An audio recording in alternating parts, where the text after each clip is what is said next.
Hey everyone, welcome back to Knowledge Addicted, your go-to channel for unlocking the power of knowledge to shape a brighter future. Today we're diving deep into one of the most influential books on personal finance, Rich Dad, Poor Dad by Robert Kiyosaki. This book is packed with lessons that can completely change the way you think about money and wealth. Whether you're new to personal finance or looking to refine your financial strategy, this book has something for everyone.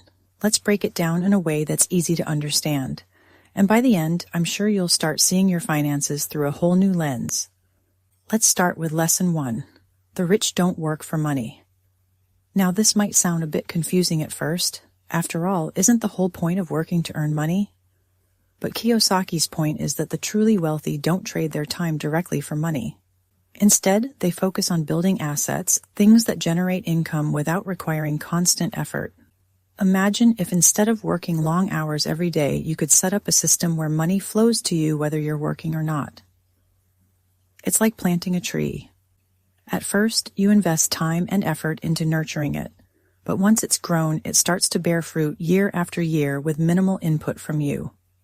The key takeaway here is that the rich focus on acquiring income-producing assets such as real estate, stocks, and businesses, while the average person tends to focus on earning a salary which is limited by the hours they can work. This brings us to Lesson 2. Why teach financial literacy? This is where Kiyosaki really drives home the importance of understanding money. Schools do a great job of teaching us how to be good employees, but they don't teach us how to manage money. And here's the kicker. It's not about how much money you make, it's about how much money you keep. Imagine you're filling a bucket with water. If the bucket has holes in it, no matter how much water or money you pour in, it will leak out. Financial literacy is about understanding how to plug those holes by learning how to save, invest, and grow your money effectively.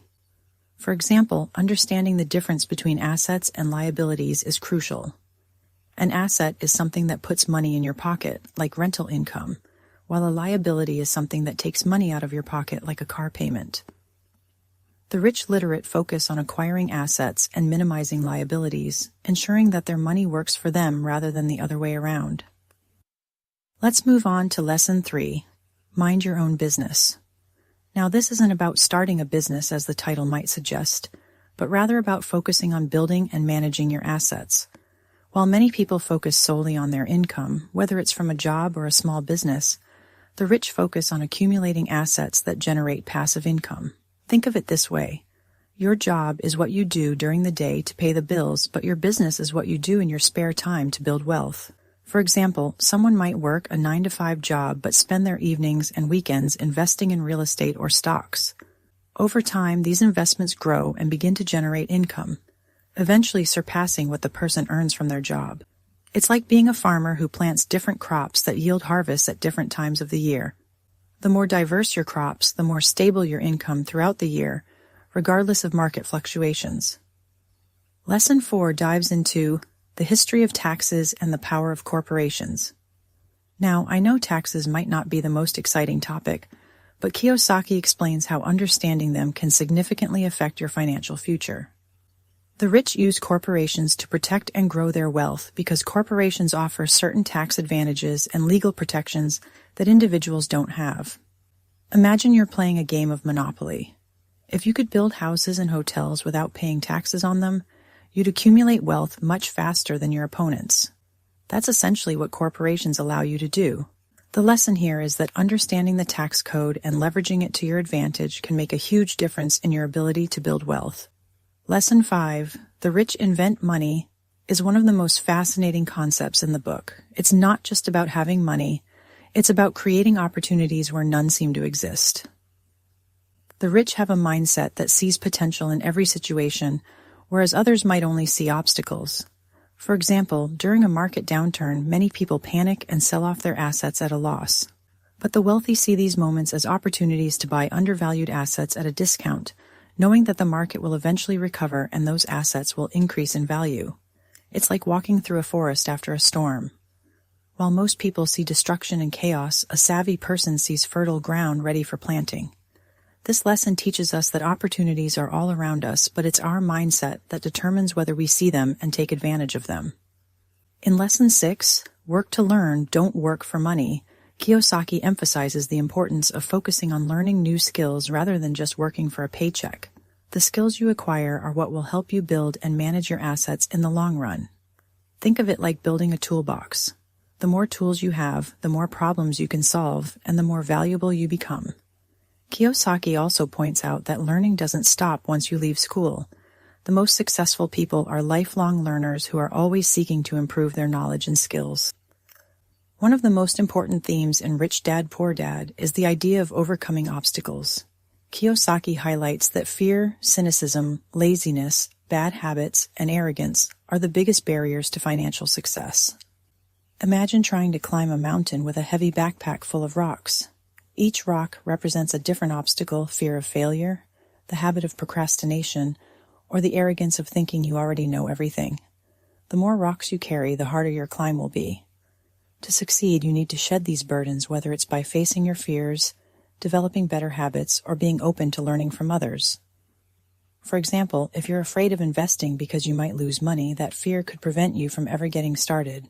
But if you educate yourself and start small, you can overcome that fear and begin building wealth. Finally, the book wraps up in actionable steps. A quick summary so we don't miss anything from this book. Track your spending. Start by understanding where your money is going. This will help you identify spending patterns and areas where you can cut back to save more. Differentiate between assets and liabilities. Focus on acquiring assets that generate income, such as real estate, stocks. Avoid liabilities, things that take money out of your pocket, like cars or expensive gadgets that depreciate in value. Start small, think big. Begin by making small investments to gain experience and confidence. Over time, as your knowledge and resources grow, you can move on to larger, more significant investments. Develop multiple income streams. Don't rely on just one source of income. Explore ways to diversify your income, such as investing in rental properties, starting a side business. Create a budget and stick to it. Develop a realistic budget that allocates a portion of your income towards savings and investments. Make sure you live below your means to free up more money for building wealth. Pay yourself. First, set aside a portion of your income for savings and investments before paying any bills or expenses. This habit ensures that you're prioritizing your financial growth. Build an emergency fund. Save at least 3 to 6 months' worth of living expenses in an easily accessible account. This fund acts as a safety net in case of unexpected financial challenges. Reduce bad debt. Focus on paying off high-interest debts like credit cards and personal loans. Once you're free from bad debt, you can redirect those payments into investments. Network and learn from others. Surround yourself with people who are financially successful or share similar financial goals. Review and adjust your plan. Regularly, review and adjust your plan as needed to stay on track or to take advantage of new opportunities. These are the steps to lay a solid foundation for financial success and gradually build financial independence. And here's the most important takeaway from the book: your mind is your greatest asset. Kiyosaki emphasizes that wealth truly starts in the mind. The way you think about money, the habits you develop, and the knowledge you acquire all shape your financial future.